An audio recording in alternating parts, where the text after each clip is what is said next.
jamaah? Alhamdulillah. Nah, alhamdulillahirobbilalamin, jamaah yang di rumah gimana nih? Udah ngirim pertanyaannya belum? Udah ya?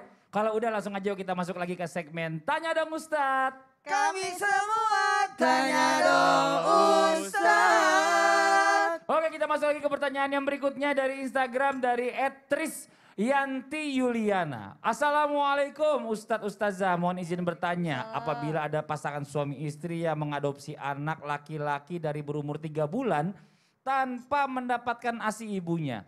Diasuh hingga sudah balik.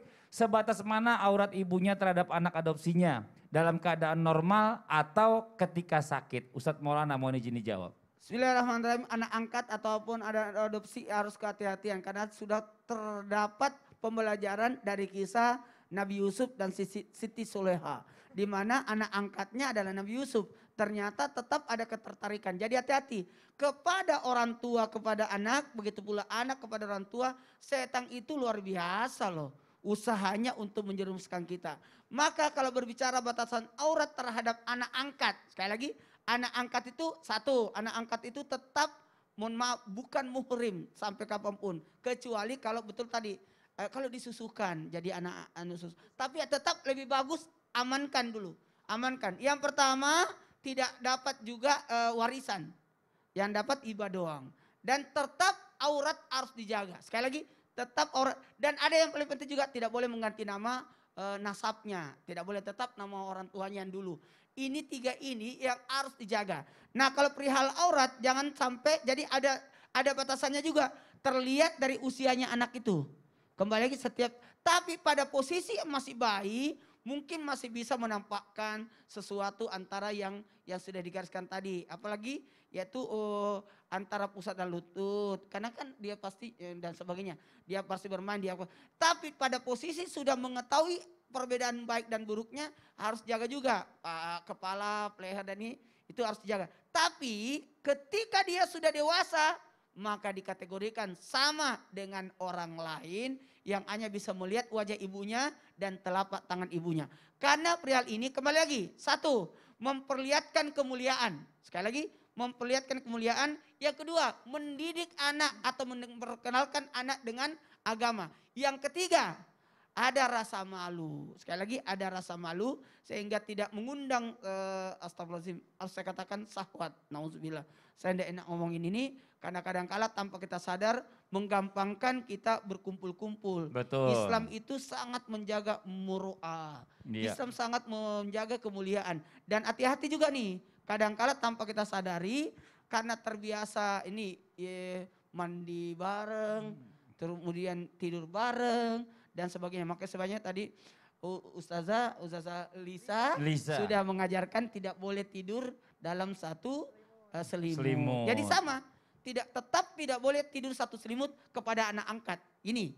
Jadi jangan lihat auratnya melihat, tapi juga termasuk kebiasaan. Oke, terima kasih banyak Ustadz Maulana ya. Ini udah cukup kayaknya pertanyaannya udah habis waktunya katanya, gantian yang lain. Ini ada pertanyaan yang berikutnya lagi nih, tapi diingetin lagi. Jadi pada saat udah balik ini ya berarti dia adalah seperti hukumnya dengan orang lain. Orang lain. Itu aja intinya. Nah kita masuk lagi ke pertanyaan yang berikutnya, Instagram dari @siti_pintada. Assalamualaikum Pak Ustadz, apa hukumnya bila wanita tidak menutup auratnya? Terima kasih, wassalamualaikum warahmatullahi wabarakatuh. Ustazah Lisa tolong dijawab. Hukum wanita yang tidak mau menutup auratnya. Udah dibilangin berbuih-buih tetap gak mau nutup auratnya. Ajak nonton Islam Itu Indah. Liatin tayangan ini atau rekaman ini nanti pokoknya tayangan Islam Itu Indah. Wanita yang tidak mau menutup auratnya maka neraka jahanam tempatnya. Suami yang tidak membiarkan atau yang membiarkan istrinya membuka auratnya maka ia tidak akan mencium bau surga. Apa itu dayus? Dayus adalah seorang suami yang tidak mempunyai rasa cemburu terhadap istrinya. Dan Rasulullah SAW mengatakan ihfad aurat. Jagalah auratmu ya, jagalah auratmu. Karena Imam Nawawi mengatakan aurat itu sesuatu aib yang harus kita tutupi. Jadi ayo jamaah Islam Itu Indah, siapapun di luar sana seorang ibu atau masih yang muda. Ibu juga kadang pakai jilbab. Tapi pakai baju Masya Allah. Bisa saya tambah pertanyaan? Apa tuh? Bagaimana memotivasi wanita nih supaya dia mau menutup auratnya? Anakku lagi nonton. Silakan. Di balik jilbabmu ada jiwa yang takwa. iya. Di balik senyummu terdapat masa depan cerah. Jadi menunjukkan ketakwaan kita kepada Allah Subhanahu Jadi wa taala pakaian dengan itu kita menunjukkan ketakwaan. ketakwaan kita kepada Ciri Allah khas Subhanahu wa wanita taala. muslimah adalah Memakai jilbab. Oh. Wallahu taala alam. Waduh. aku mau tanya. Apalagi Ustadz Apalagi? Maulana? Teknik baju-baju kan biasanya maaf Iya. ya. Wanita itu tanpa sadar dia gini turun. Putih juga Ustadz Maulana ya? Memang saya dulu orang putih dulu. Iya ya, putih juga ya. Jadi gini, kadang turun.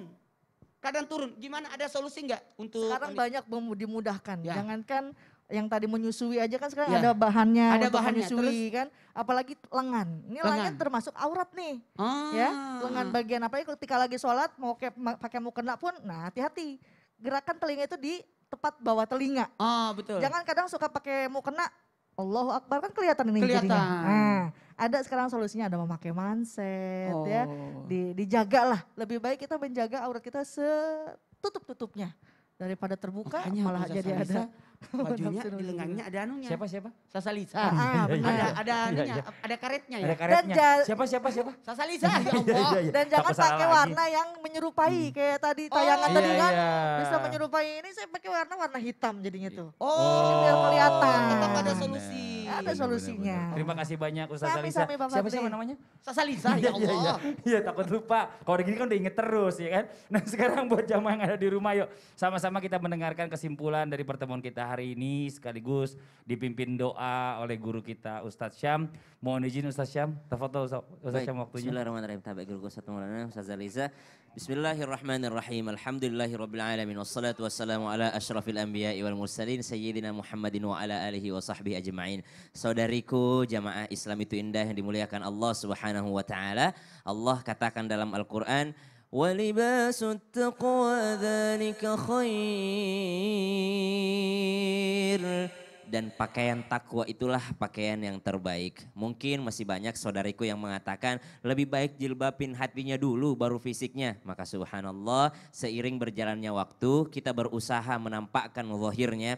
Kita berusaha untuk menutupi aurat kita dahulu lalu sembari memperbaiki hati kita. Karena tidak ada manusia yang luput dari dosa. Mungkin dia berusaha menutup auratnya tapi mungkin masih bergibah. Wallahu ta'ala alam diampuni dosa gibahnya. Namun jikalau kita tidak mau menutup aurat itu dosanya sangat besar karena itu juga termasuk maksiat. Jangan menganggap maksiat itu hanya minum khamar, maksiat itu hanya mencuri, menzolimi orang. Tidak, tapi meninggalkan kewajiban itu termasuk daripada maksiat. Banyak yang mengatakan bahwa maksiat itu adalah pacaran atau segala macam. Ustadz saya tidak berjilbab tapi saya tidak mau pacaran karena saya tahu bahwa pacaran adalah maksiat. Ketahuilah teman-teman, tidak menutup aurat juga termasuk daripada maksiat karena itu termasuk melawan ketentuan Allah Subhanahu wa taala.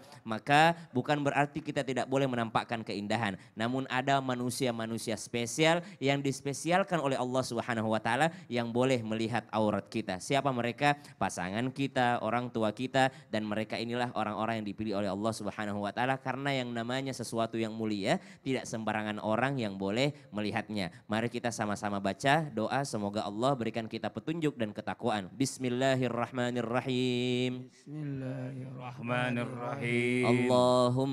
Allahumma inni as'aluka as'aluka al-huda al-huda wat-tuqa wat-tuqa wal-afaf wal-afaf wal-ghina. wal-ghina.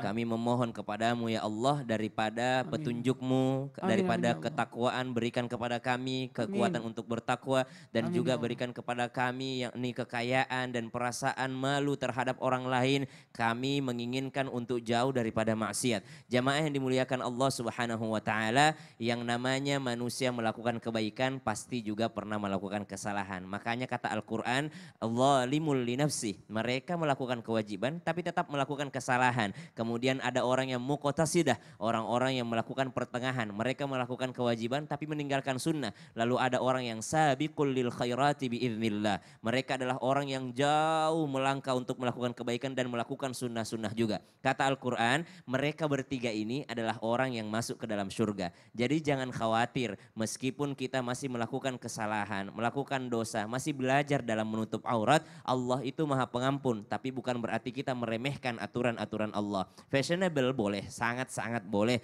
Kita tampil trendy, sangat-sangat boleh. Tapi jangan sampai mengundang fitnah, karena ini adalah untuk kebaikan kita. Bayangkan perasaan orang tua kita. Yang kedua, banyak teman-teman yang mengatakan, saya mau menutup aurat Ustadz nanti setelah menikah, karena saya khawatir dosa saya dapat kepada suami. Kenapa teman-teman sekalian memikirkan dosa suami, lalu teman-teman tidak memikirkan dosa ayah? Maka subhanallah, jangan kita berdosa sehingga orang tua kita juga mendapatkan dosa dan kita juga mendapatkan dosa. Bismillahirrahmanirrahim. Rabbana atina min ladunka rahmatan wa hayyi' lana min amrina rashada.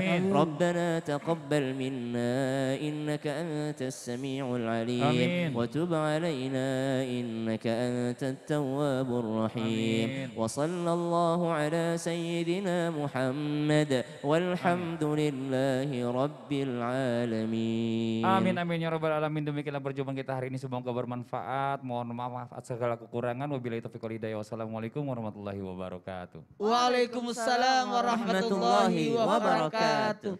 Ya Rasulullah, Ya Rasulullah, ya Habib Allah, ya Rasulullah.